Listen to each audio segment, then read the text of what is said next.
Voilà Marie-Pierre, on est faire l'investigation numéro 60. Ok, Tu es bien installé? ça y est, ça y est. Bien. Alors comme d'habitude, je vais faire un décompte de 10 à 1 et je t'invite à prendre 2 à 3 belles et profondes respirations afin de te détendre, de te relâcher.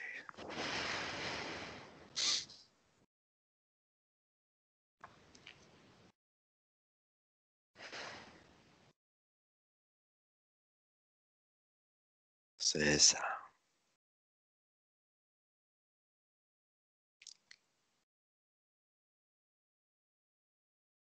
Dix.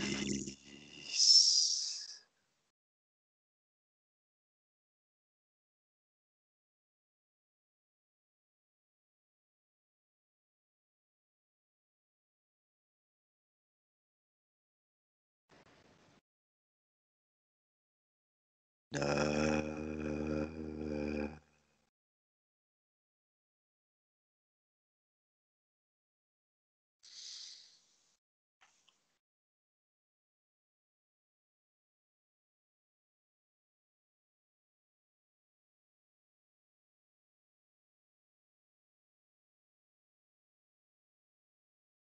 Oui.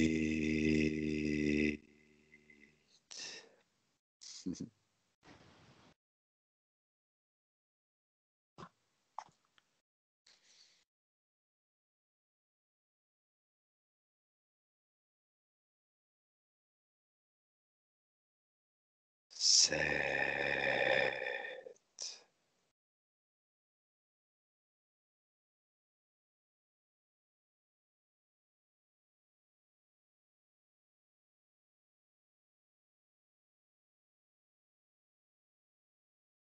6.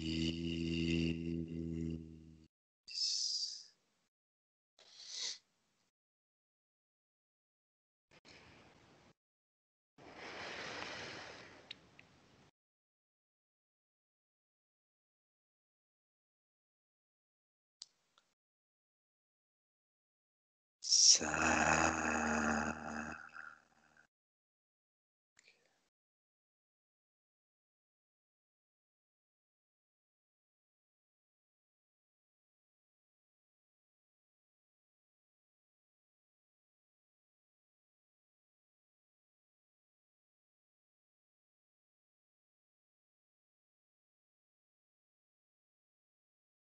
Quatre.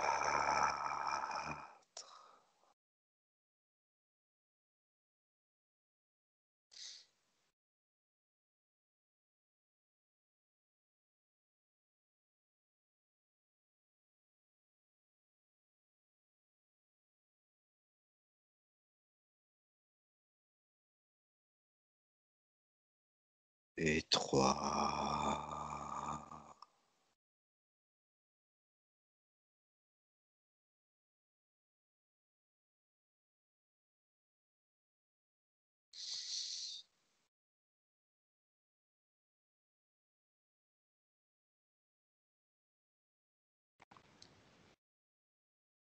Deux.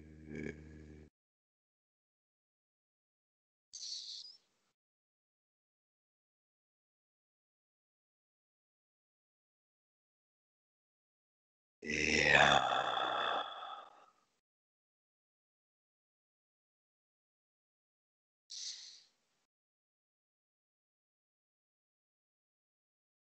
Et maintenant, Marie-Pierre,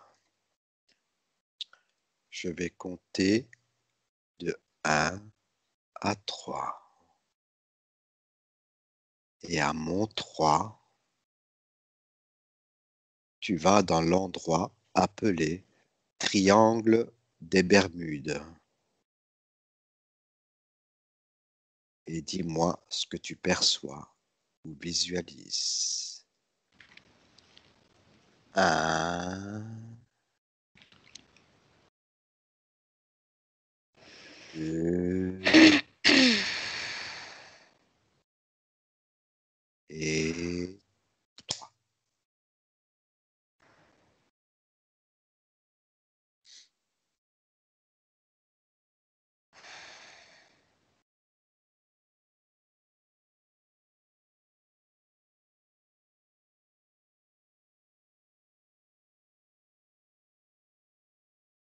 Laisse venir les images,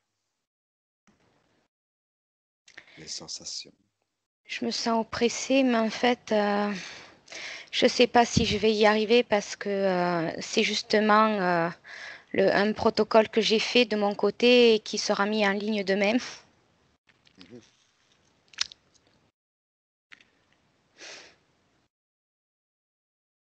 Et j'ai peur que ça m'ait influencé un peu. Ok.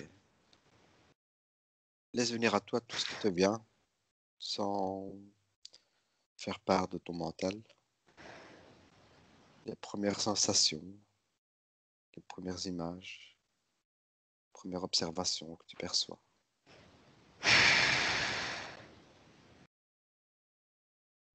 Je ressens de la densité, je ressens une oppression. Je ressens quelque chose d'enfermant. Mais j'ai pas d'image. Ok. Observe le fond de la mer, du triangle des Bermudes. Qu'est-ce qui en ressort de ton observation?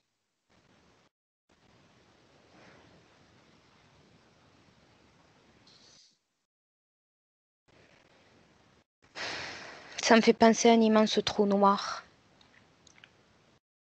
Mhm.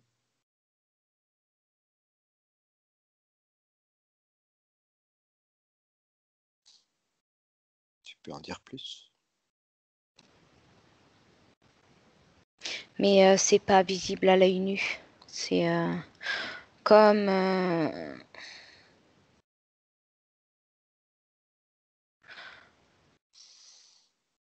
comme s'il y avait sur un certain périmètre un grand rond noir.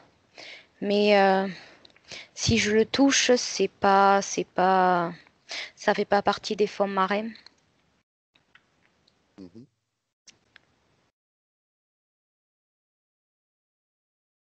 Et si tu observes Ça le triangle, ressemble à une grosse tache de pétrole, mais c'est pas du pétrole, mais c'est ce à quoi ça me fait penser. C'est quelque chose c'est pas plat, c'est quelque chose de mouvant, c'est quelque chose de,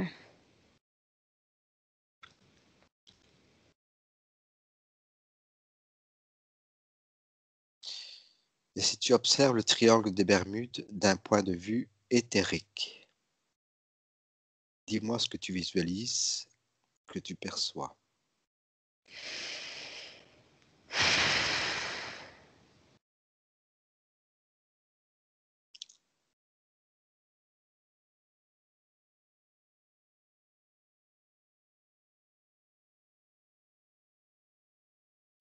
je verrais un tourbillon d'eau à l'intérieur, mais je sais pas si c'est visible à l'œil nu. Pour moi, c'est éthérique. Sur le plan physique, il me vient rien de spécial. Mais je verrais plutôt un tourbillon d'eau en forme de cône Mhm. et toujours cette tache noire au fond, Comme un vortex. un peu qui aspire, oui. Et là, on est plus sur le plan physique ou éthérique. Éthérique, sur le plan physique, il me vient rien de spécial qu'un fond d'eau, un fond d'océan, un fond de mer avec des cailloux, du sable au fond, quelque chose de sombre où il n'y a pas forcément beaucoup de vie.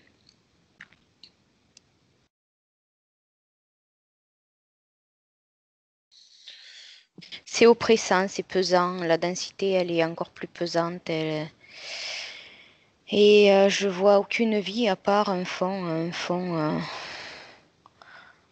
de mer, enfin un fond avec du sable, il n'y a pas grand-chose au sol, si ce n'est toujours cette immense tache ronde noire et Mhm. avec ce cône dont la pointe est vers cette tache noire et ça, comme un cône, un entonnoir où c'est un tourbillon d'eau. Mais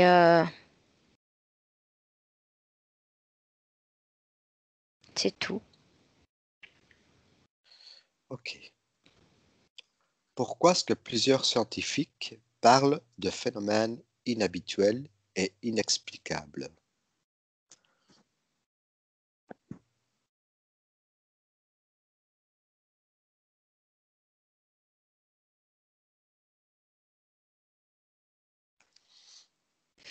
Je dirais parce que c'est pas, il n'y a rien de concret, il n'y a rien de visible.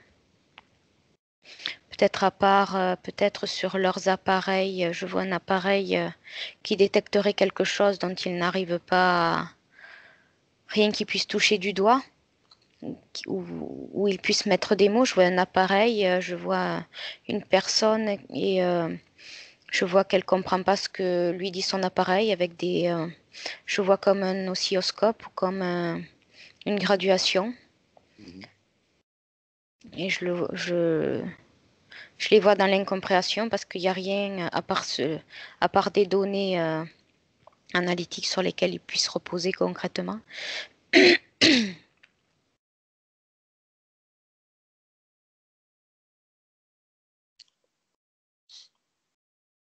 Tu vois autre chose? Non, je les vois sur un bateau au-dessus de l'eau, un équipage avec des gilets de sauvetage jaunes,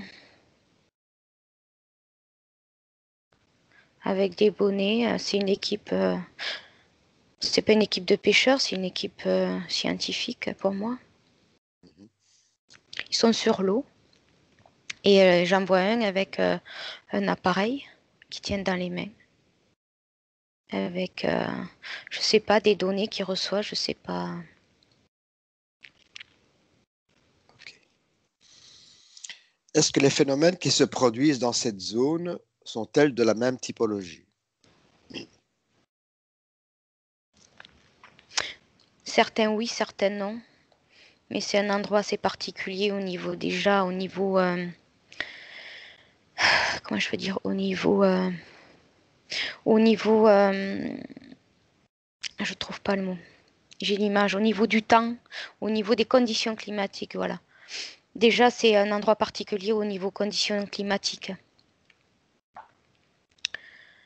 Euh, oui et non. Après, je sais pas si les conditions climatiques ont un lien avec cet endroit particulier. Mais la réponse qui m'est venue, c'est oui et non. S'agit-il de phénomènes naturels ou induits de manière artificielle?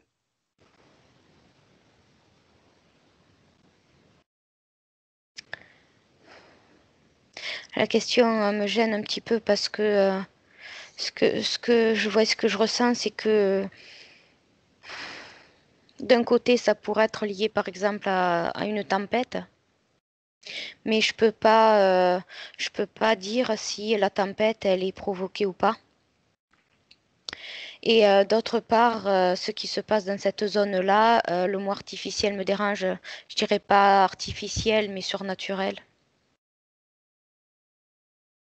ou éthérique ou quelque chose qui n'est pas, qui ne vient pas du monde humain. Donc je suis partagée dans ce que je vois et ce que je ressens, oui et non. C'est pas bien. Mhm. Est-ce que tu, est-ce que tu peux me décrire les phénomènes qui se produisent?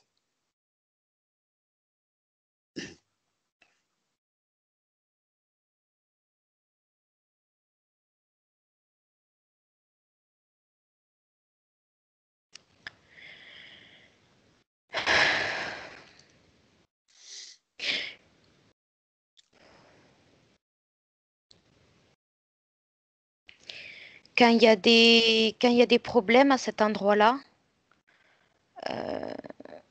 j'ai pas l'information où c'est toujours une mer calme ou c'est toujours un calme plat. Il y a toujours quelque chose qui se prépare dans l'atmosphère, dans l'air. Mhm. Euh, quelque chose qui annonce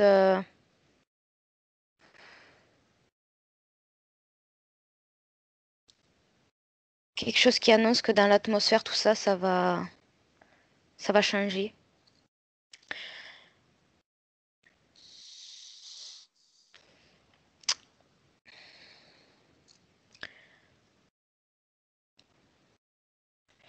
peux me redire la question, Mhm. s'il te plaît?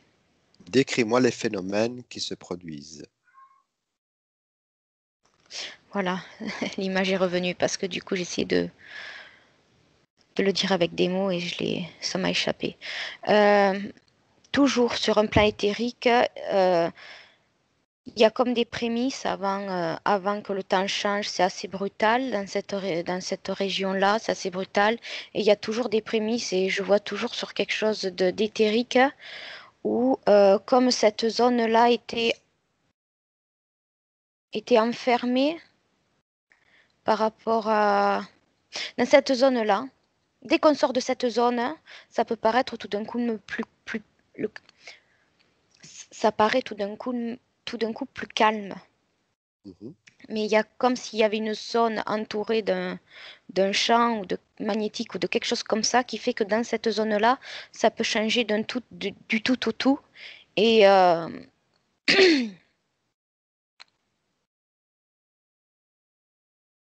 mais maintenant, dans cette zone, je ressens rien de naturel. Ça change du tout au tout. Il y a bizarrement, je ressens l'équipage d'un bateau où où ils comprennent pas ce qui se passe parce qu'il n'y a pas de signe annonçateur où par exemple, le temps va changer, où une tempête se prépare. Ils n'ont pas cette information-là sur leur radar, sur l'information.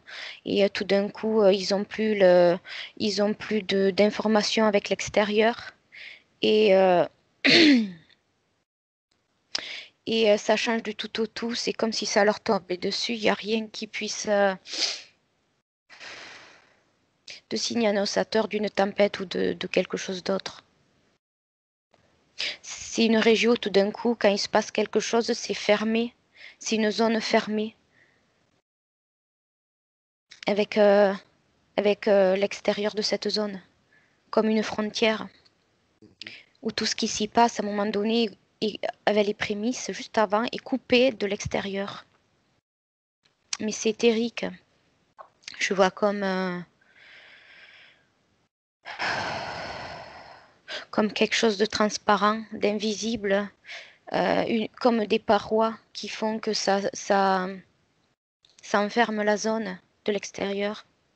Et que cette zone est enfermée que juste avant qu'il se prépare quelque chose, des prémices de quelque chose. Sauf que c'est pas concret, c'est pas palpable par nous.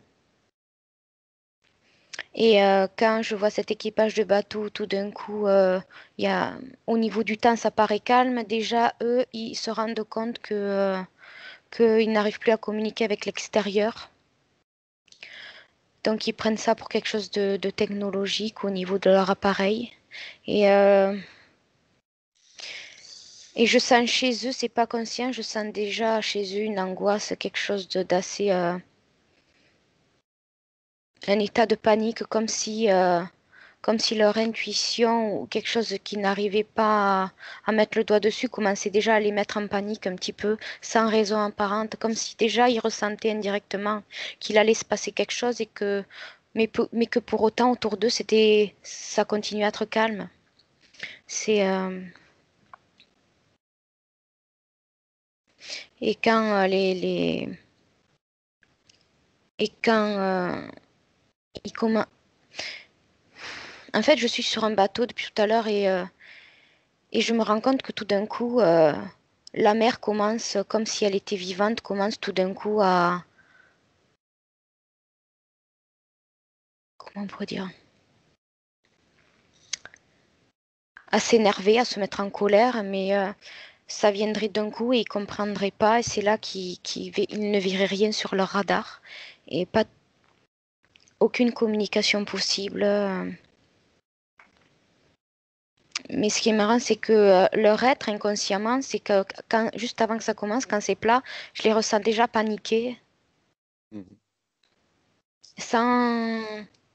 comme si quelqu'un commençait à paniquer alors que tout allait bien et que on ne comprendrait pas pourquoi il commence à paniquer.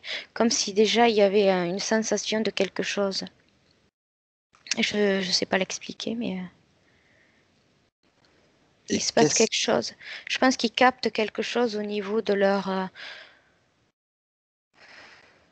Ils en ont pas conscience, mais moi, je ressens autour d'eux comme quelque chose qui vient déjà les bousculer autour d'eux dans leur... je sais pas si c'est l'aura ou quelque chose qui fait partie d'eux d'éthérique, mais la partie éthérique autour d'eux, la partie aura ou ce qu'ils ont qui fait partie de nous, commence déjà à avoir l'information. Euh, de ce qui, dans cette zone, au niveau énergétique, commence à se préparer. C'est comme s'il y avait déjà une information qui venait les atteindre sans qu'ils en aient conscience. C'est particulier. Mhm. Et qu'est-ce qui produit ces phénomènes?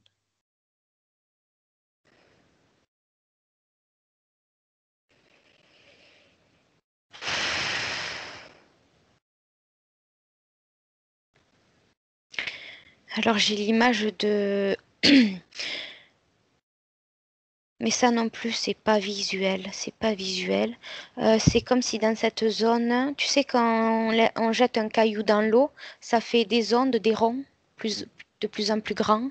Et c'est comme si dans cette zone, il y avait des ronds, du plus petit au plus grand, et que, il y avait comme des capteurs sur l'eau.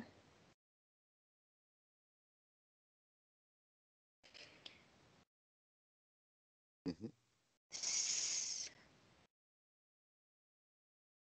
Je dirais que c'est ces capteurs qui déclenchent le phénomène ou pas.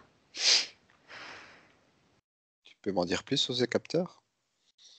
Non, je vois comme des petits flotteurs, mais c'est pas visible à l'œil humain. Pour moi, c'est éthérique.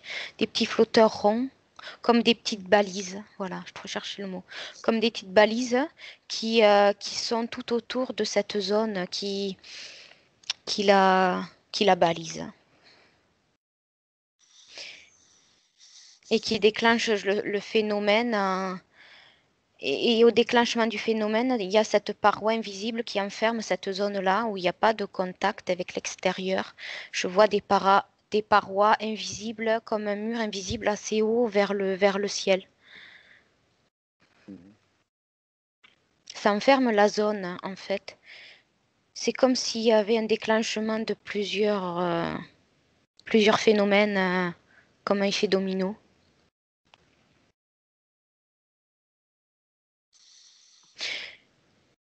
C'est pas un phénomène naturel, non. Oui. Il peut y avoir de temps en temps, oui, des phénomènes de tempête, tout ça, mais dans ces cas-là, quand il y a des tempêtes, ça ne touche pas que cette zone. Ça touche cette zone et l'extérieur, l'océan en règle générale. Et là, ça me paraît, de ce que je vois, de ce que je ressens naturel. Après, quand c'est un phénomène à part, c'est complètement, ça enferme vraiment cette zone-là. Ça enferme vraiment. Ça enferme vraiment cette zone-là et il n'y a plus de communication avec... Pardon, je suis désolée, j'ai le chat au milieu. Ah ouais. C'est un phénomène à part qui ne retentit pas sur l'extérieur de cette zone. Voilà. Et quelles sont les conditions nécessaires pour que ces manifestations se produisent?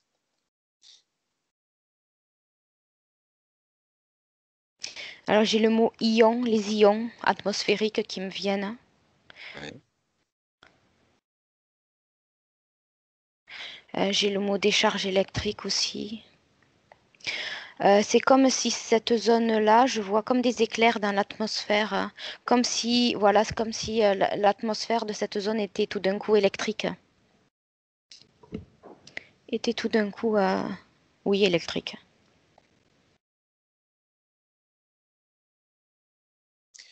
Est-ce qu'il y a des conséquences ou des effets reliés à ces phénomènes? Oui ou non? Des causes et des conséquences.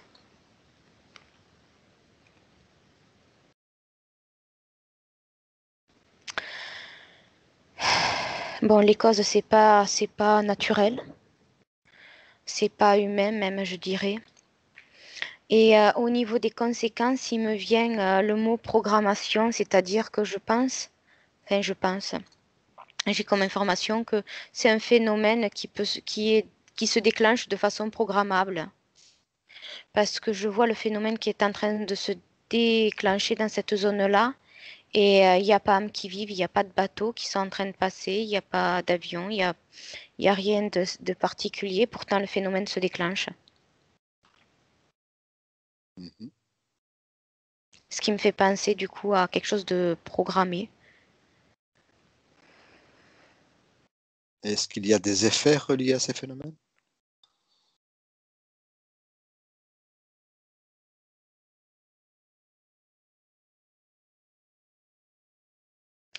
Je vois rien pour le moment. Ok. Et il a l'air d'y avoir une communication entre l'extérieur et les bas-fonds. Mais j'ai pas l'info là-dessus plus que ça. J'ai pas de, j'ai rien qui me vient de plus. Dans cette programmation, dans ces balises, c'est comme si ça émettait des informations ou des ondes, je sais pas comment ça fonctionne, et que c'était à double sens et vers le bas-fond et vers l'extérieur. Et depuis combien de temps se manifeste-t-il?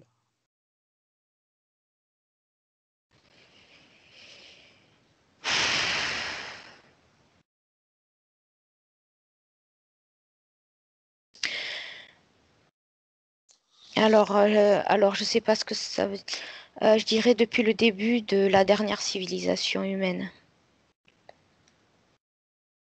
Hmm. J'ai pas l'impression qu'avant ça y était. Ok. C'est quelque chose, je dirais, d'assez, à échelle de la Terre, assez récent. Mais pour nous, ça ferait longtemps que ça existe.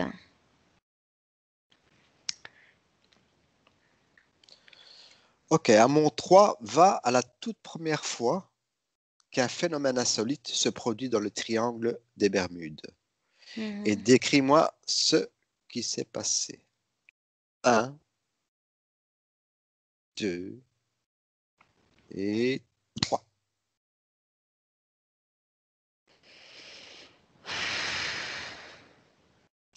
Alors, la première information, c'est que ça m'a amené, quand tu posais la question, ça m'a amené sous l'eau. Et sous l'eau, je vois carrément toutes les espèces vivantes qui contournent cette zone-là. Ce qui pourrait peut-être expliquer que je ne voyais aucun être vivant au début dans cette zone-là.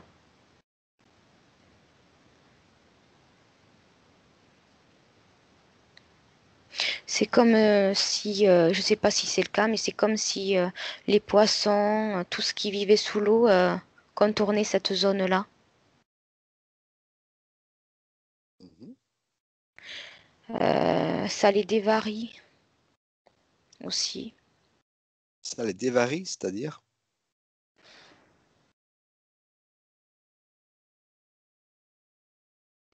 Euh, c'est comme quand s'ils s'approchaient de cette zone, leur boussole ne fonctionnait plus.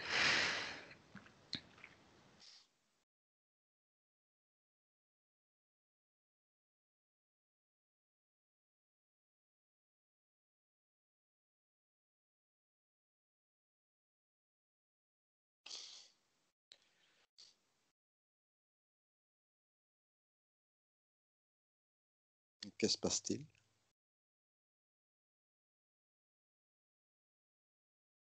J'ai l'impression que soit ils se perdent, soit ils arrivent à la contourner, cette zone-là. Et la toute première fois, c'est quoi qui a déclenché ce phénomène?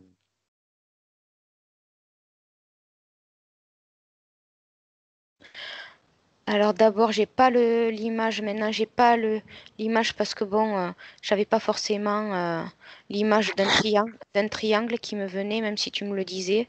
Sous l'eau, je verrais plutôt la taille d'un losange. Mhm. Et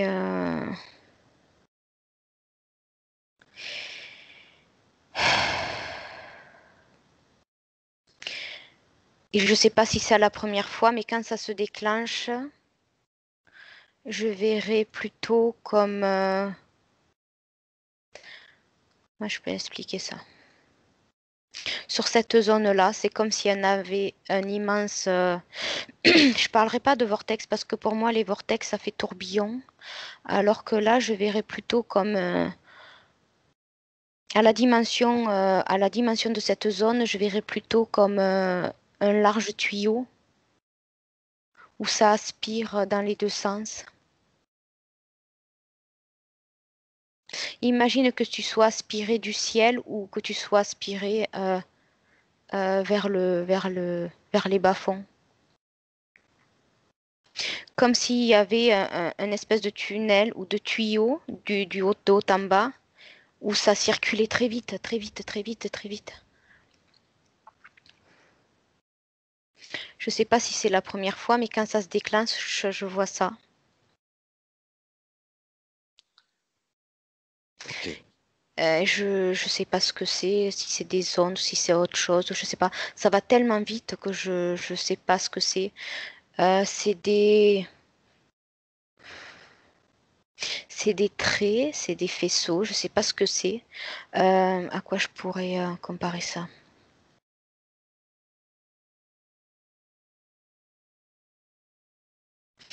Tu sais, quand on fait des fois ce qu'on voit à la télé comme une avance rapide sur un réseau routier, Mhm.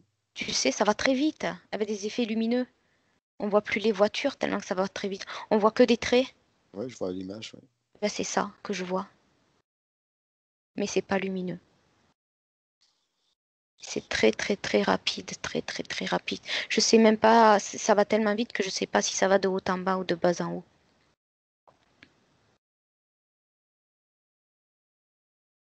Mhm. Vois-tu autre chose? Non.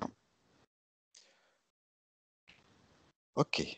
USS Cyclops, un croiseur à vapeur américain, avec 308 marins à bord, le 4 mars 1918, suite à une journée de navigation avec de bonnes conditions météo, a disparu et a aujourd'hui n'a toujours pas été retrouvé.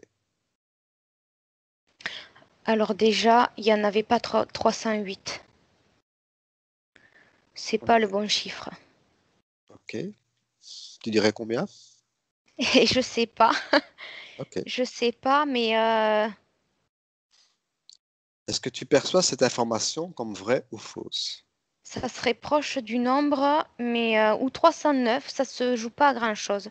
Mais Ok. 308, ils étaient plus que ça, Ok. pas moins. Mais il y en avait pas que 308. Ok. C'est un Est-ce que chiffre tu... qui a été déformé. Il n'y en avait pas que 308. Il y a, comme s'il y a des personnes qu'on avait, c'est vraiment l'information que j'ai, comme s'il y avait des personnes qu'on avait effacées de la liste, tu sais, comme sur un vol. Mhm. Y a-t-il une raison particulière? Il y a quelque chose qui te vient par rapport Je à sais ça? pas, quelque chose de caché. Mhm. Et il me vient autre chose, quand il y a des épaves dans cette zone-là, c'est que c'est pas dû à ce phénomène-là. C'est fait comme je te disais qu'il y avait une tempête, mais s'il y a dans cette zone-là, il peut y avoir des tempêtes naturelles, mais qui touchent à l'extérieur de cette zone aussi. Et que quand ça touche que cette zone-là, on retrouve pas les épaves, on retrouve pas, sinon on les retrouve. Ok, donc la Pour les... question c'est, donc ce croiseur à vapeur américain avec 308 entre guillemets marins à bord, Mm. suite à une journée de navigation avec de bonnes conditions de météo, a disparu et aujourd'hui n'a toujours pas été retrouvé. Est-ce que tu perçois cette information comme vraie ou fausse? Vrai, vrai, vrai. C'est pour ça que ça m'a amené à l'information que si c'est un phénomène naturel, mais qui se passe aussi à l'extérieur de cette zone, lors d'expéditions, on retrouve des épaves, on retrouve des morceaux. Or là, non. Ok, Donc je te dirais oui. bien.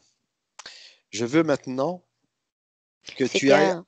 Je vois, je vois, je sais pas s'il était comme ça, mais je vois pas mal de bois dans ce matos. Je le vois pas en fer.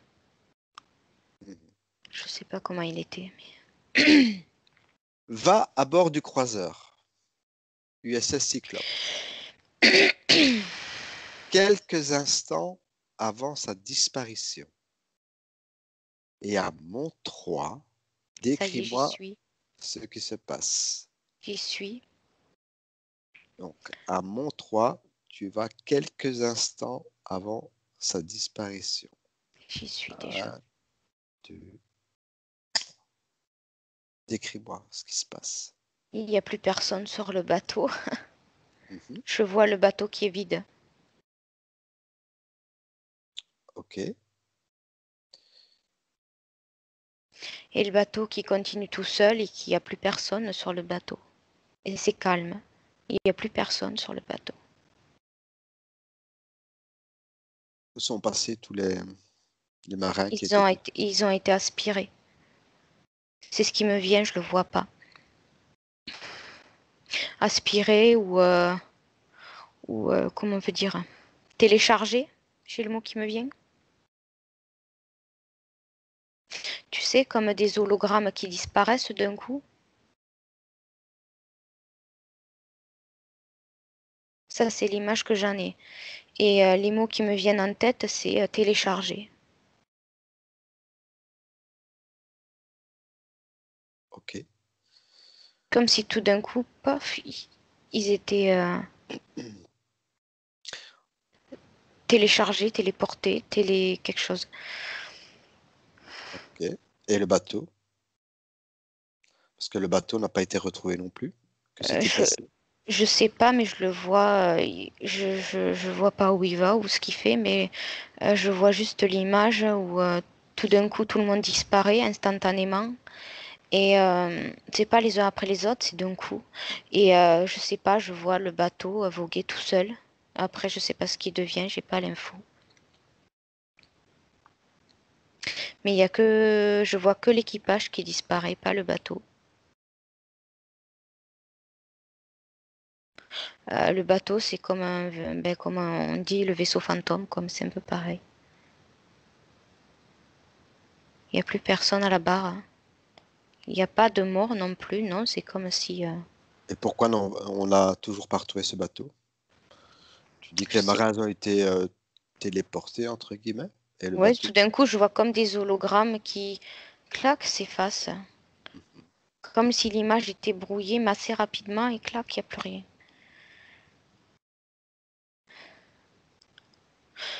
Euh,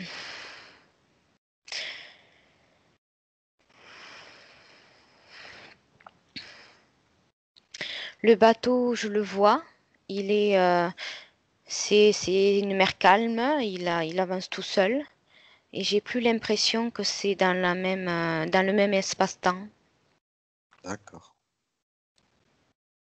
Parce que si je prends un peu de la hauteur,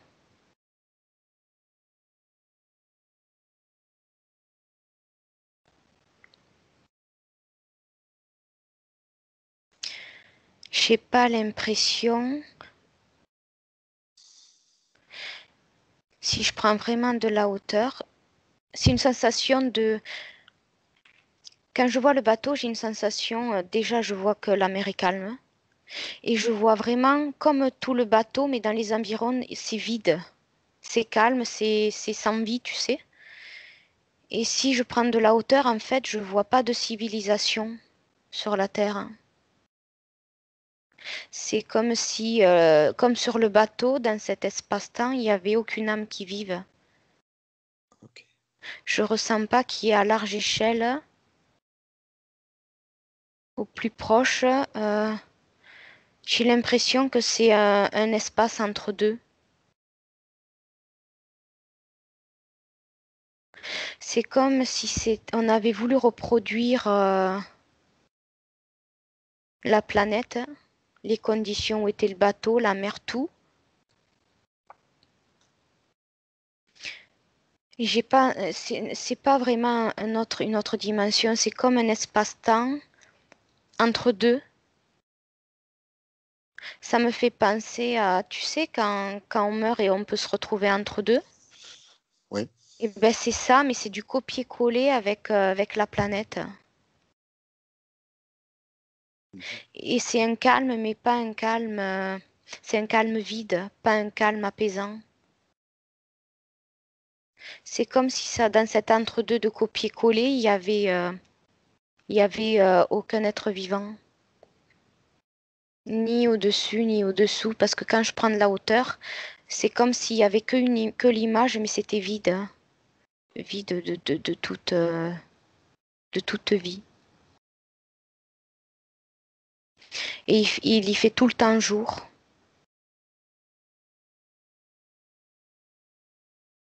Il n'y a pas. C'est comme un copier-coller figé, tu sais. J'ai pas l'impression qu'il y ait une notion de temps parce que j'ai l'information qu'il y fait toujours jour. Comme un entre-deux.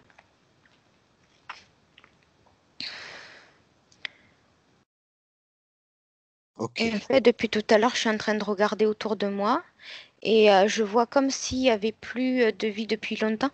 En fait, ça me fait penser, maintenant que je t'en parle, ça me fait penser à... Ça pourrait peut-être mieux, j'arriverais peut-être mieux à trouver des mots. Ça me fait penser comme dans le... Oh, je sais plus comment il s'appelle, ce film que j'avais vu. Je crois que c'était de Stephen King, où c'est un avion qui disparaît et qui arrive dans un lieu où c'est un copier-coller, mais il n'y a aucune vie.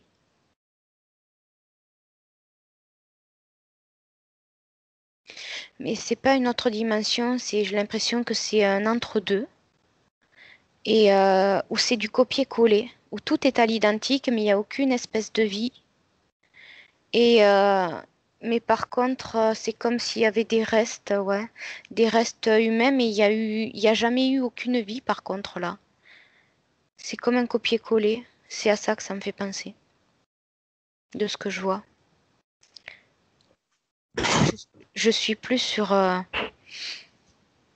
Terre qu'on connaît. Ok. Et c'est pas non plus une Terre dans le futur ou dans le passé. C'est vraiment un espace-temps comme une illusion qui n'existe pas, comme le passage d'une dimension à une autre. Ça me fait penser à un entre-deux, ouais. Un état de...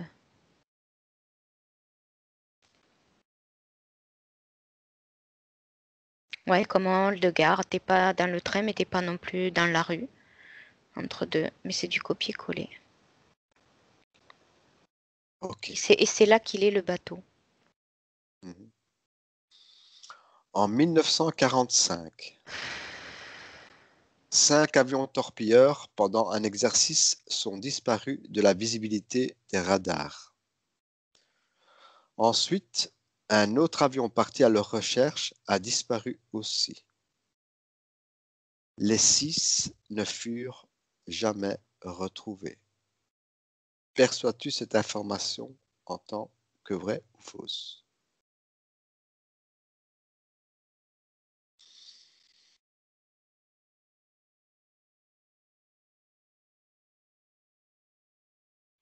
Je pense que pendant qu'ils étaient en train de se battre, ils ont été au mauvais endroit, au mauvais moment. Donc, Et il s'est passé la même chose que sur le bateau. ok. Va à bord de un de ces 6 avions. Hmm. Un instant avant leur disparition. Il y a mon 3. Décris-moi ce qui se produit à partir de ce moment. 1, 2, 3. Il y a les commandes de l'appareil qui s'affolent. Parce que je vois des cadrans avec des aiguilles où il y a des aiguilles qui tournent très vite dans un sens et d'autres dans l'autre. Mhm. Comme sur une boussole qui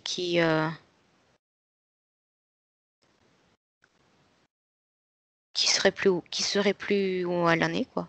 Qui saurait plus où elle en est. Ok. Et que se passe-t-il ensuite? Est-ce que tu es avec le pilote? Oui, ils paniquent, ils sont debout, ils sont pas assis sur leur siège, ils essayent de comprendre.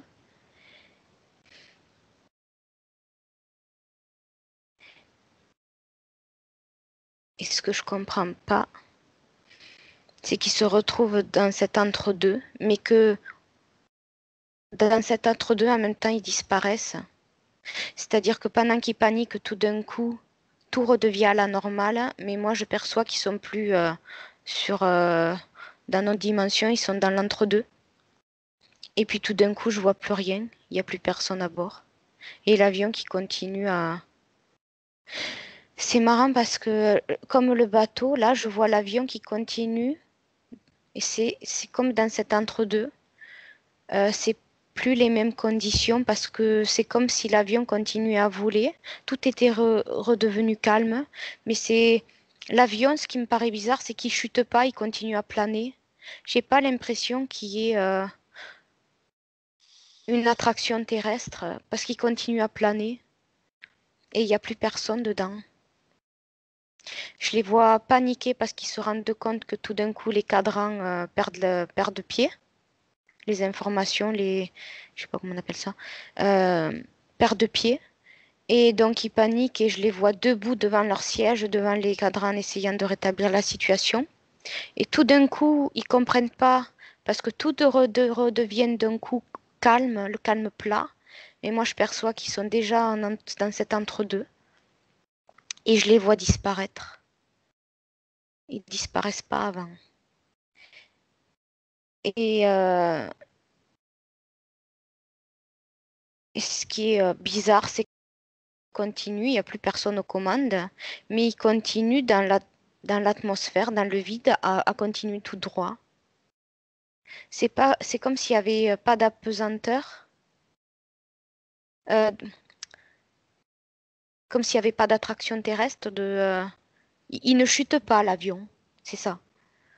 Mhm. Il reste comme s'il flottait. Et après, je sais pas. Ok. Tu dis qu'au moment où les avions survolent cette zone des Bermudes, Mhm. que les pilotes sont volatilisés. C'est ça. Est-ce que tu Mais perçois? Mais les gens ne s'en rendent pas compte parce qu'ils ont l'impression que comme tout d'un coup c'est parti de travers au niveau atmosphérique, tout d'un coup sans rien comprendre, tout redevient calme, le calme plat. Sauf que moi, pour moi, c'est un calme qui est assez pesant et angoissant parce que c'est un calme sans, c'est pas un calme apaisant, c'est un calme sans vie, c'est un calme vide, c'est un calme le néant. Et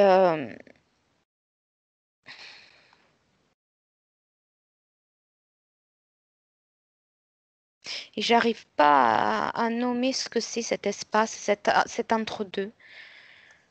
Tu dis que dans C'est cet des entre... conditions que je connais pas. Mhm. Tu dis que dans cet entre-deux, tu ne vois que les objets, c'est-à-dire le bateau ou l'avion, mais que les personnes ont totalement disparu. C'est ça? Je sais pas où ils vont. Ça me fait penser à un entre-deux. C'est comme si c'était une illusion parce que là aussi, quand tout redevient calme, c'est toujours le jour. Je vois que il y a le soleil, il y a de la lumière, hein. Sur le bateau, j'ai l'impression que c'est pas la même technologie. Donc en fait, comme différemment de l'avion, dans le bateau, euh, les gens disparaissent sans qu'il y ait forcément des conditions climatiques Mhm. particulières. Et le bateau continue. Ils peuvent disparaître sans conditions particulières aussi. Euh, Tandis que dans l'avion, les gens ont le temps, s'il n'y a pas de conditions atmosphériques particulières, les cadrans de l'avion les alertent. C'est plus, comment dire,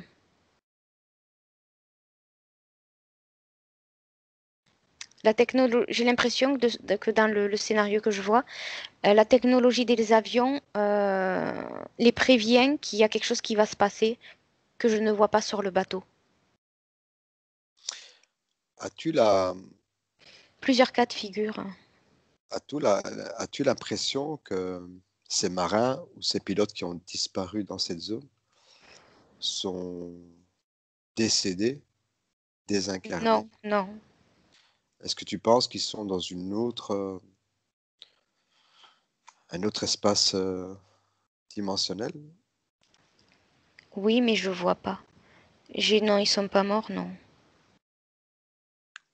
Donc, ils ont gardé leur corps physique, mais dans un autre espace, c'est ça que C'est tu ça, ressens? oui. Oui, c'est ça que je Et si perçois. à Parce mon, il y a pas il y a pas, je vois pas de cadavre, je vois pas de corps. Je vois juste que tout d'un coup, il se télécharge ou il se téléporte ou il s'efface. Pas les uns après les autres, tous d'un coup.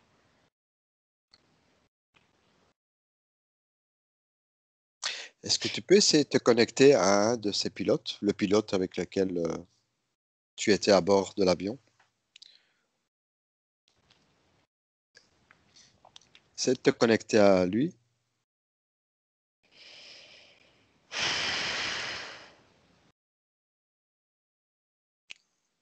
à son être subliminal, et voir un peu si tu peux avancer dans le temps et voir si tu peux avoir plus d'informations. Il s'est pas rendu compte.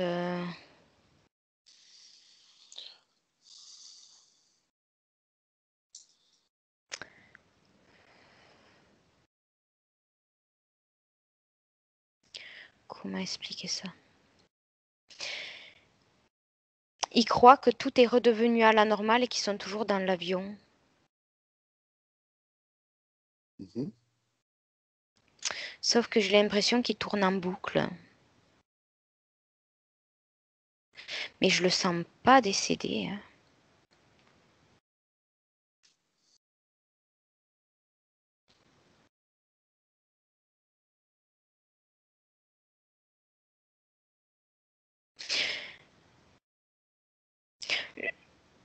Ça me fait penser comme quand on décède et qu'on est entre deux et qu'on revit les choses en boucle ou qu'on est ou qu'on reste dans les derniers événements qu'on a vécus. Mhm. C'est à ça que ça me fait penser. Mais il a toujours son corps.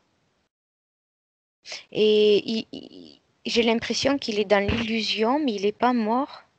Il a l'impression d'être toujours dans son vol, où tout est redevenu à la normale, il me dit. Mais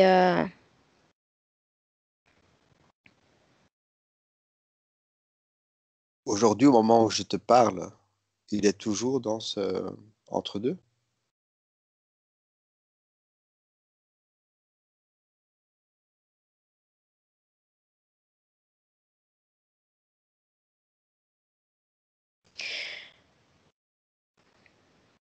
il y a quelque chose qui me dérange, c'est comme si je le percevais à deux endroits à la fois. Un endroit que je ne peux pas capter, comme s'il y a une partie de lui dont on se servait. Et lui, c'est comme si sa conscience était coupée en deux. Sa conscience humaine. Mhm. C'est comme... je sais pas si c'est possible. C'est comme s'il y avait tout d'un coup deux commandants, deux pilotes. Un qui reste en boucle et qui croit que tout est redevenu à la normale et qui croit avoir réglé le truc. Mhm.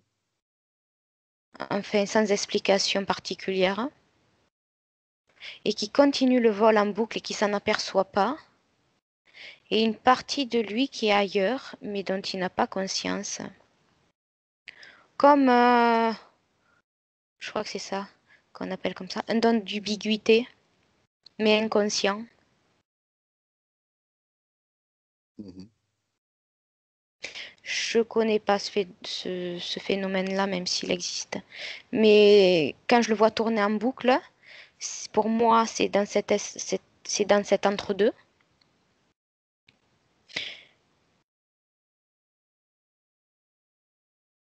Pourtant, je perçois l'avion vide de l'extérieur. Et quand je suis dedans, je le vois tourner en boucle. Mais pour moi, il a un corps, il est pas, il croit, il se rend pas compte qu'il tourne en boucle ou qu'il fait du surplace. Et je le ressens comme s'il était en même temps ailleurs. Je comprends pas. Est-ce que tu perçois beaucoup de monde dans cet entre-deux Beaucoup de monde? monde. Est-ce que depuis que le triangle des Bermudes existe, y a-t-il beaucoup de personnes qui ont disparu du plan terrestre? J'ai l'impression que c'est une illusion. C'est à moitié visible, invisible. Il n'y a pas de vie, il y a pas de temps. J'ai l'impression que c'est un entre-deux. C'est pas un monde, je dirais. J'ai l'impression que c'est un entre-deux où tout tourne en rond tout le temps. Mhm. Où tout tourne en rond. Il n'y a pas de. Tu sais, je pourrais le comparer à à une image qui passe. Tu sais, les cases de bande dessinée. C'est Mhm. comme si les personnages passaient sur trois cases d'une même ligne et qui recommençaient en boucle dans ces trois mêmes cases et qui passaient mais à plat.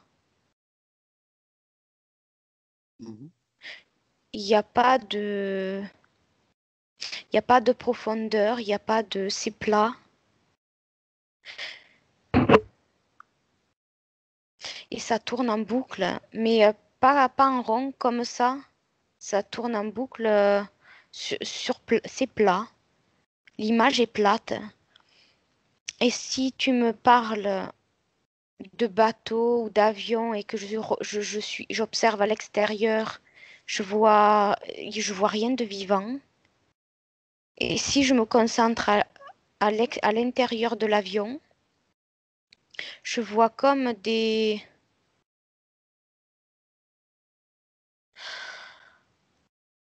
ça y est, je crois que je comprends. C'est comme des hologrammes ou des mémoires des derniers moments. C'est pour ça que ça me fait pas passer à des fantômes. C'est comme des mémoires de derniers moments qui sont toujours là.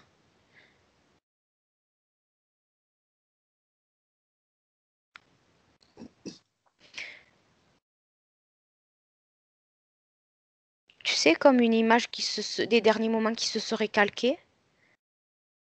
Ou dans cet entre-deux, il n'y a pas de vie. En fait, tout tourne en rond. Ou comme si ça faisait du surplace. Ça me fait penser comme à une mémoire, une mémoire, une empreinte émotionnelle ou ou une empreinte d'espace-temps. Mhm. C'est pas des êtres désincarnés. C'est comme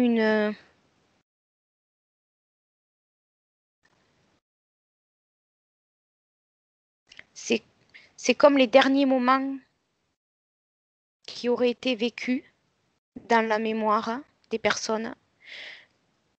Comme si c'était une information qui recirculait en boucle, mais ils n'étaient pas là.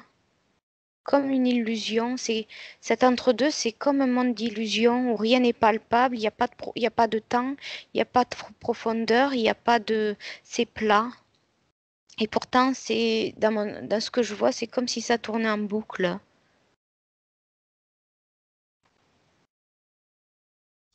Est-ce qu'il y a d'autres lieux sur Terre qui pourraient s'apparenter avec le triangle des Bermudes par rapport au phénomène? Ou c'est typiquement dû à cet endroit? Non, il y en a d'autres. Mhm.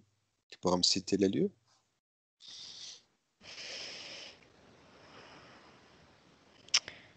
Il y en a un sur une chaîne volcanique, mais je sais pas laquelle.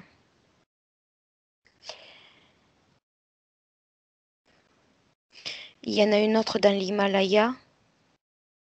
Là, il y a le mot qui me vient, l'endroit.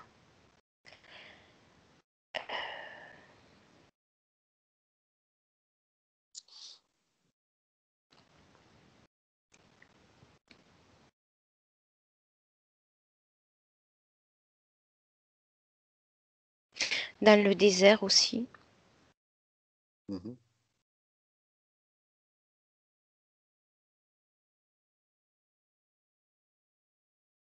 Et quand on se rapproche des pôles.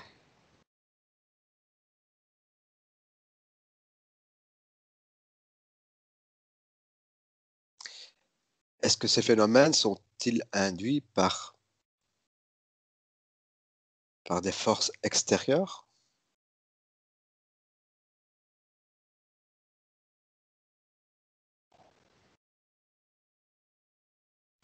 Oui, et ça a un lien avec le champ magnétique de la Terre. Disons que je dirais que c'est un support à ces phénomènes.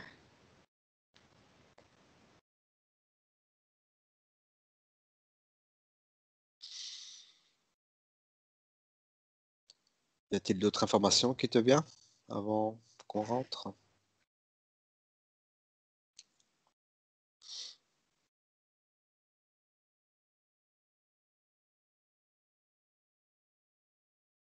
Non, je retourne toujours à cet entre-deux où je vois comme les derniers instants qui se reproduisent en boucle, où il y aurait comme une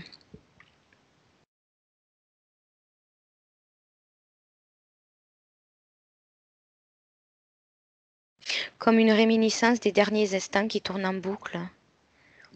C'est pour ça que je reçois comme un film, comme passé en boucle. Et en même temps, je les sens là, mais aussi ailleurs. Mais c'est pas des fantômes. Pour moi, ils sont. Tu me disais tout à l'heure s'ils étaient toujours vivants.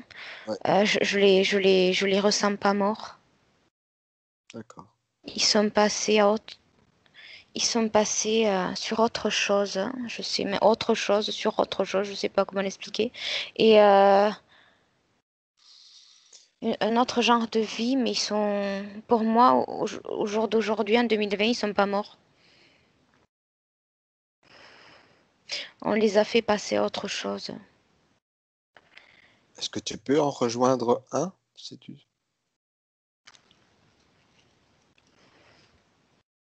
essaies de te connecter à ce pilote et qu'il Ben, puisse je te sais pas où montrer? c'est, mais en te disant ça, oui, je vois comme une image qui se transpose sur notre espace-temps, notre vie sur Terre. Je vois comme une image qui se superpose au même endroit que ce triangle des Bermudes au-dessus de l'eau. Euh, oh, je vois des trucs que j'arrive pas à expliquer ou à trouver des mots. Euh, Imagine que dans l'eau, tu regardes au-dessus de la surface de l'eau et que tu vois comme à travers une vitre un autre monde sous l'eau Mhm, qui se superpose. d'accord.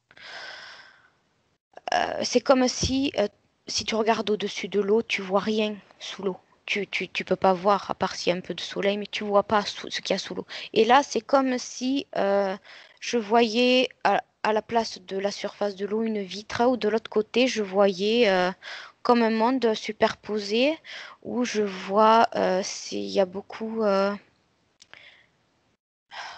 expliquer ça? C'est ni sous terre ni sur terre. Et je vois plein de machines de contrôle, Mhm. euh, il n'y a pas de paysage, je vois juste un centre de contrôle, ça y est. Un centre de contrôle avec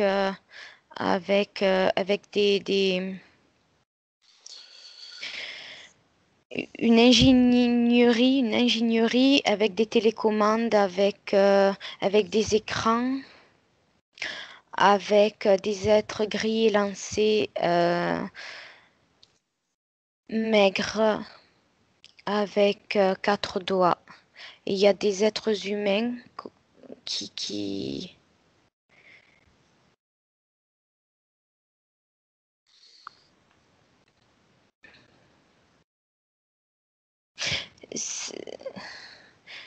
C'est des êtres humains qui m'ont l'air comme des automates. Euh,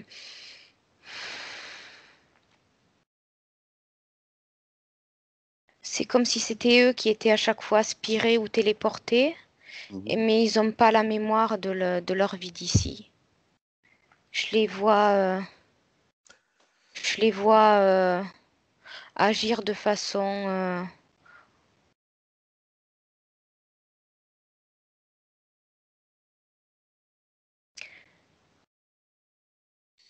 automates. Mhm. Ils n'ont pas toujours été là, mais je ressens qu'ils ont la mémoire effacée. Alors c'est peut-être ceux qui ont été aspirés. Et je vois plein comme un centre de contrôle, hein, plein de machines, d'écrans, Et au milieu de ça, il y a des êtres assez élancés, gris avec 4 doigts. Ils sont asexués, ils n'ont pas d'habits. Ils ont des bras, des jambes. Euh, Ils travaillent au milieu des humains, mais je dirais que hiérarchiquement, ils sont au-dessus. Est-ce que tu dirais que, J'arrive pas à capter leur visage, c'est flou. Je vois que le corps. est-ce que tous ces phénomènes sont-ils induits par cette technologie que tu vois aujourd'hui? Les phénomènes des triangles et des Bermudes. Le fait que ces personnes soient téléportées ou téléchargées, comme tu as dit, est-ce que c'est dû à cette technologie que tu vois? Non, c'est autre chose. Ils sont juste récupérés par ces êtres? Oui, mais il y en a, je ressens qu'il y en a qui peuvent venir de ce phénomène-là et d'autres, ils ressemblent à des êtres humains qui pourraient venir de la Terre, mais on dirait qu'ils viennent d'ailleurs. Ils ont jamais connu la Terre, j'ai comme information. Mhm.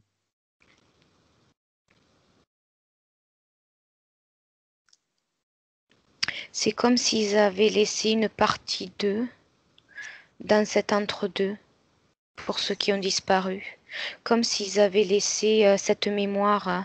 Et ça serait ça que je capte peut-être comme l'information des derniers moments qui repasse en boucle comme s'ils étaient encore là. Tu Mhm. sais, une mémoire qu'ils avaient laissée derrière eux. Parce que je pense que c'est eux, mais ils viennent pas tous de ce phénomène-là.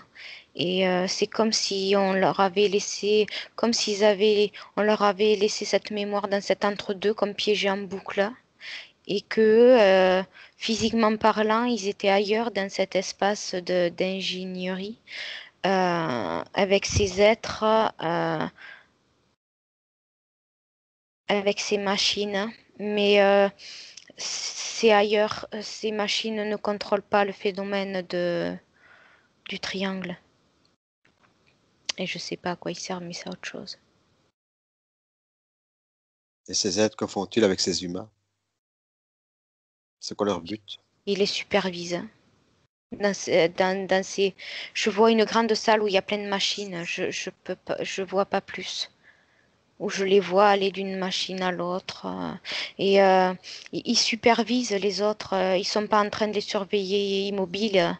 Euh, Ils font autre chose avec ces machines à côté.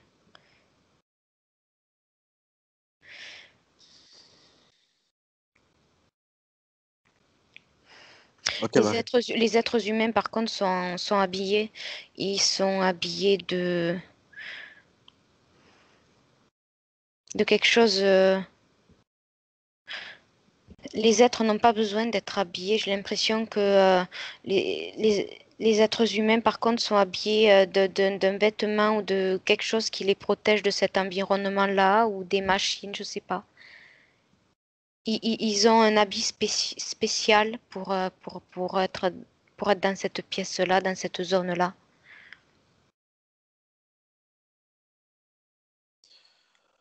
Très bien, Marie-Pierre. Je pense qu'il est temps qu'on rentre. Je veux que tu te déconnectes de ce lieu, que tu te déconnectes de tout et de tous. Et tu commences à ressentir tes énergies. Et tu augmentes tes fréquences. Et tu ressens l'énergie circuler doucement dans tout ton corps. Et tu te sens de plus en plus légère. Tu ressens une sensation de bien-être et tu récupères toutes tes fréquences à un niveau où tu te sens merveilleusement bien. Tu te sens détendu et plein d'énergie. 3, et tu continues à réintégrer ton corps complètement bien équilibré, bien harmonisé et bien réajusté. 4, et la sensation merveilleuse. Et 5, et tu es là, à présent, au moment où je te parle. Et tu ouvres les yeux. Eh bien, quel beau voyage. Ça y est, je ressens le poids du chat, ça y est. Ouais, Je l'avais oublié celui-là. Ça va, ça va, ça va. ça va, tu te sens bien? Ça va, oui, oui, oui, oui. Beaucoup d'informations. Ouais, ouais, ouais, ouais. Et ouais, c'était bizarre. C'était bizarre. En même temps, j'avais du mal à trouver des mots. Ouais, c'est assez complexe que tu voyais. Je comprenais les ressentis et j'avais du mal à... Et à force, j'y suis arrivée. Mais voilà. J'espère que ce sera pas trop compliqué pour ceux qui écoutent. Mais pour moi, c'était clair. Mais j'avais du mal à trouver des mots. Ok, merci pour cette Voilà. investigation, Marie-Pierre. Merci à toi. Et et à la prochaine. À bientôt. Au revoir. Au revoir. Benvenuto a questo nuovo video di Disclosures. Oggi parliamo della cosiddetta sessione di ipnosi investigativa. In realtà non esiste una sessione di ipnosi investigativa. Non che non si possa fare investigazione di ipnosi, però è che non esiste una sola sessione di ipnosi per dire si è fatta investigazione, per prendere quell'informazione come buona. Perché? Sappiamo intanto che l'informazione che arriva in ipnosi è molto contaminata, la percentuale di inquinamento dell'informazione è altissima.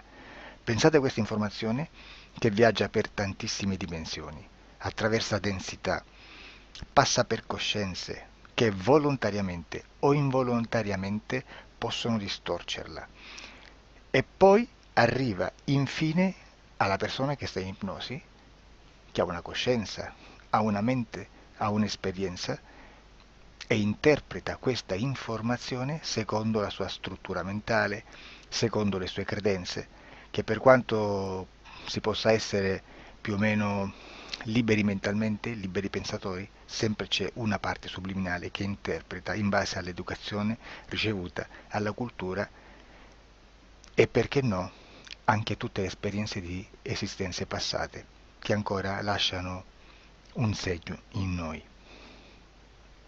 Per capirci, è come se dovessimo parlare con un'altra persona immersi nell'acqua, a qualche metro di distanza, cercando di utilizzare un mezzo, che è quello della corda vocale, che è fatto per produrre suoni da trasmettere nell'aria. Noi stiamo utilizzando questo strumento per far passare un'onda sonora nell'acqua o in un liquido. Chiaramente il suono viene completamente distorto, sempre ammesso che sia per il nostro corpo facile e non difficoltoso poterlo fare senza avere dei problemi come ingurgitare acqua o eccetera. Ma non solo. Supponiamo che per questo tipo di comunicazione utilizziamo anche due lingue diverse, per esempio un italiano e un russo o un giapponese.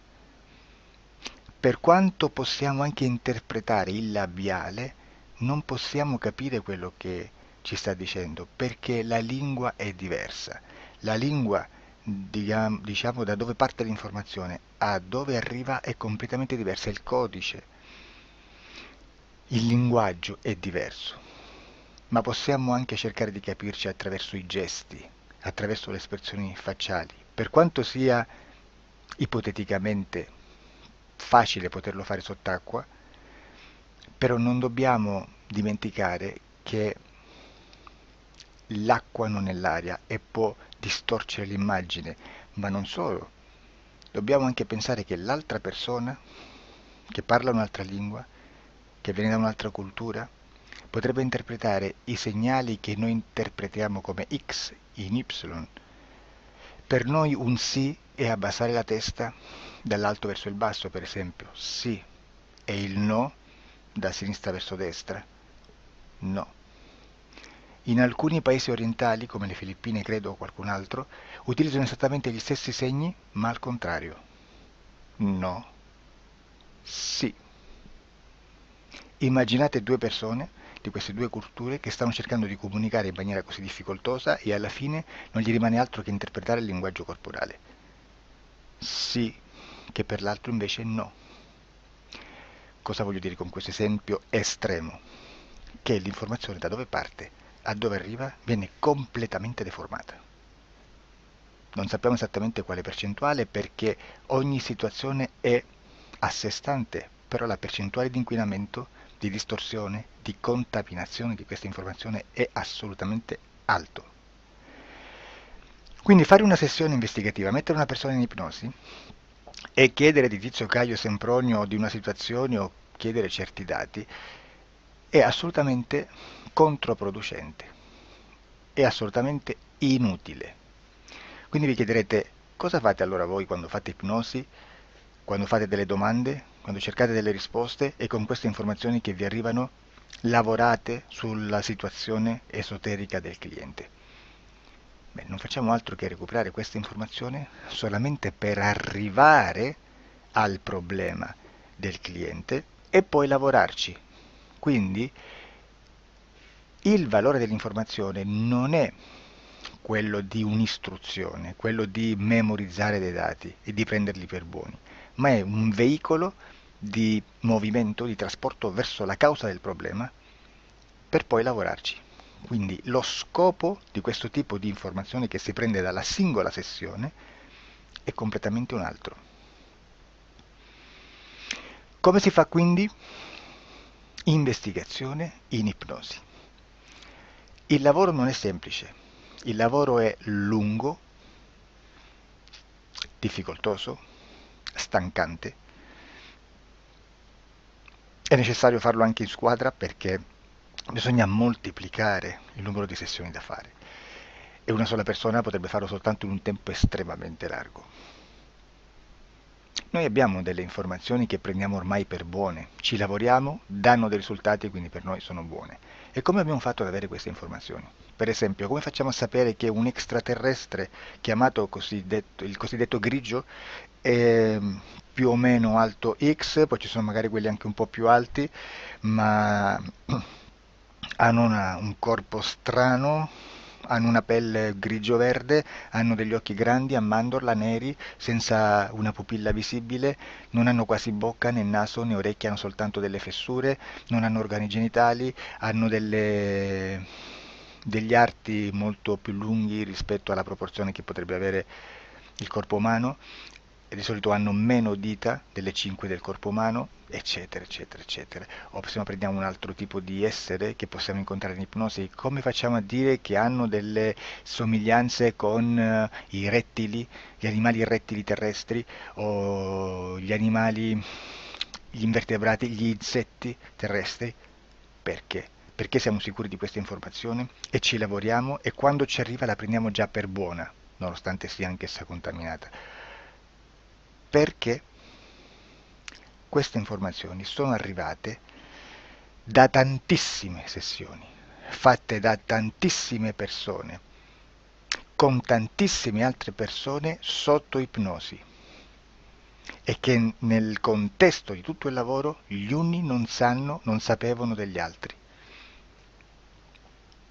Questo dato può essere più o meno rilevante, sempre c'è contaminazione e quindi possiamo prendere per buono anche un gruppo di lavoro dove l'uno possa sapere dell'altro. Ci potrebbe essere una contaminazione del contesto di quel gruppo di lavoro, ma si aggiunge semplicemente una piccola percentuale di questa contaminazione a già la grande che esiste. Non è così impossibile lavorarci. Da tutte queste sessioni, da questo grande numero di sessioni, migliaia, diciamo migliaia, noi prendiamo solamente quell'informazione che è uguale a tutte, che è in comune a tutte, o a quasi, perché magari qualcuna ci potrebbe essere niente in comune per una fortissima contaminazione, perché no? Ma dobbiamo prendere una stragrande maggioranza, proporzionalmente abnorme rispetto a quello che potrebbe essere un minimo di scartabile,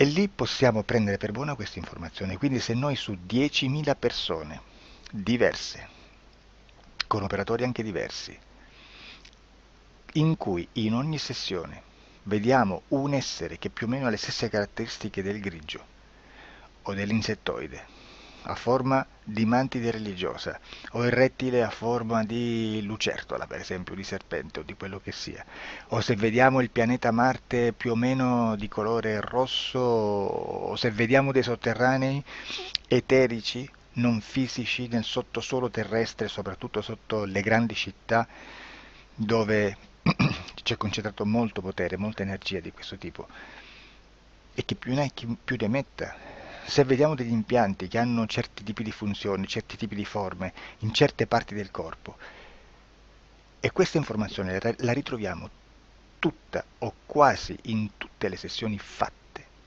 eseguite, realizzate da tanti anni a questa parte, significa che quella è una informazione affidabile. E vi posso garantire che stiamo parlando di una percentuale bassissima.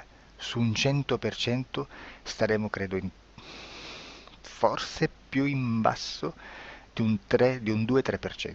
Immaginate, tutto il resto è spazzatura, è informazione spazzatura. Sì, spazzatura.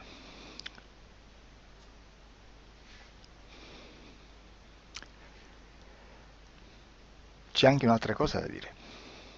Supponiamo che un operatore faccia un'ipnosi e voglia andare a vedere cosa fa Tizio, cosa fa Caio, cosa fa Sempronio. Arrivano delle informazioni e si dice che Tizio è biondo, Caio è zoppo e Sempronio è uno sportivo. Intanto già abbiamo detto che una sessione soltanto non serve, d'accordo? Ma poi c'è da dire che una coscienza, un essere, in ambiente subliminale, la sua parte subliminale potrebbe non dare autorizzazione a questa fuoriuscita di informazioni. Mi potreste dire, e allora tu quando chiedi agli esseri cosa fanno, cosa non fanno? Beh, intanto la prendo sempre con le pinze, perché abbiamo sempre detto che tutto è molto contaminato e mi serve solo per dirigermi da una parte. Ma c'è anche da dire che se un essere interferisce con l'altro, ha aperto un canale di comunicazione a cui non può ovviare, a meno che non lo recida, non lo annulli. Quindi quando io faccio la domanda a un essere, se lo faccio attraverso l'interferito, mi arriva l'informazione per un canale aperto che sottostà alla volontà dell'interferito. Sulla volontà dell'interferito parleremo in un prossimo video disclosures. Però, se io voglio fare un'investigazione sopra Tizio, Caio e Sempronio, che non hanno nessun collegamento, nessuna interazione e nessuna interferenza con il soggetto con cui io sto realizzando l'ipnosi, non è detto che mi arrivi questa informazione. Assolutamente. Potrebbe esserci completamente un muro. Come potrebbe esserci informazioni, perché quell'altra parte potrebbe autorizzare comunque. Ma non è detto. E comunque quando ci arrivano informazioni, in una situazione di non interferenza o non interazione, non possiamo sapere esattamente se sono informazioni che ha autorizzato la parte subliminale dell'altra persona o dell'altro essere, o qualche altro essere, qualche altra entità furba approfitta della situazione, osserva quello che sta succedendo, si mette in mezzo, si fa passare per l'altro e dà informazioni ovviamente distorte, prima perché non è detto che debba conoscerle, e anche se fosse potrebbe manipolarle a sua volontà e a suo vantaggio. E quindi immaginate che situazione ridicola ci si viene a trovare, in quale situazione ridicola ci si viene a trovare in questi casi. Da qui si vede quando un operatore riesce a utilizzare l'informazione in ipnosi come per lavorare su un soggetto. Da qui l'osservatore attento delle sessioni di ipnosi riesce a capire se quell'ipnosi è un'ipnosi affidabile, un'ipnosi con un livello di informazione certa, con una alta percentuale di informazione certa. Non vi nascondo che in futuro potrei anche impostare un lavoro per decifrare che livello di certezza di informazione c'è in un'ipnosi, analizzandola e spiegando il perché, spiegando i meccanismi di analisi di un'informazione in ipnosi, che poi anche è molto istintivo. Supponiamo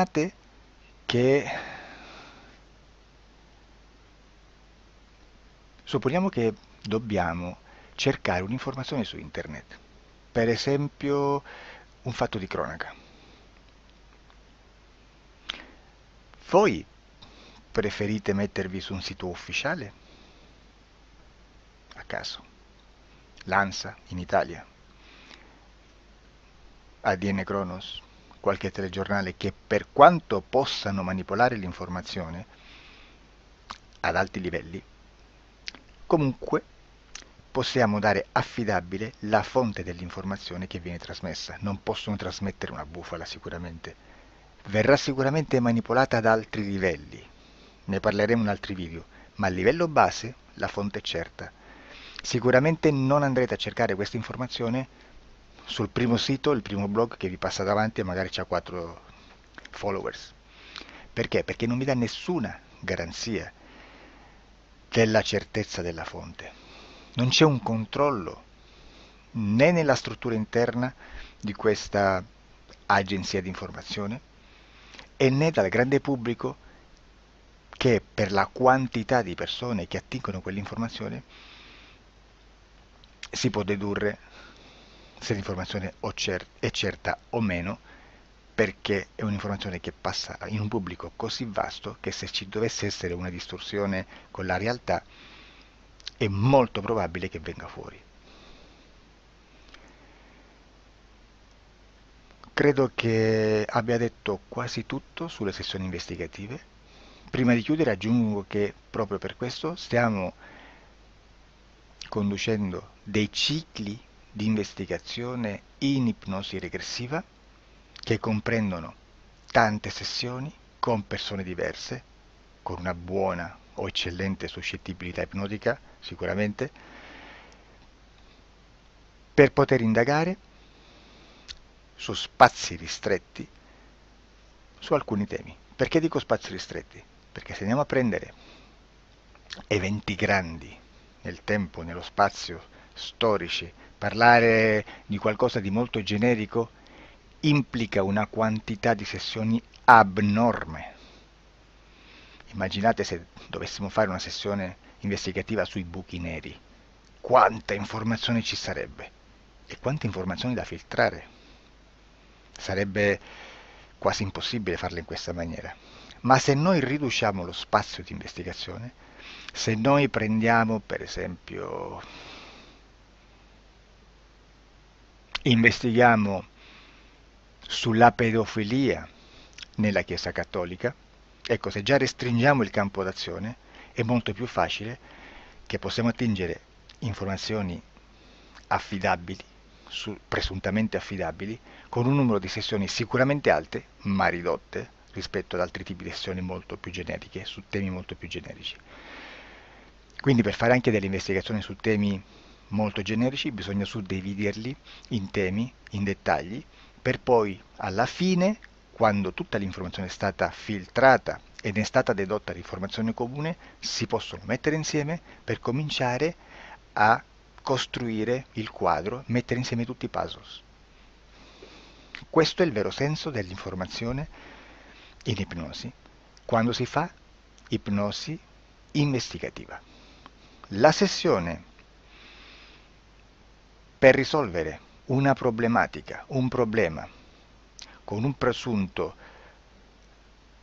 una presunta origine esoterica di un cliente, di una persona, è un'altra cosa, sono altri metodi, altre tecniche e l'informazione si usa in un'altra maniera, ha un altro scopo.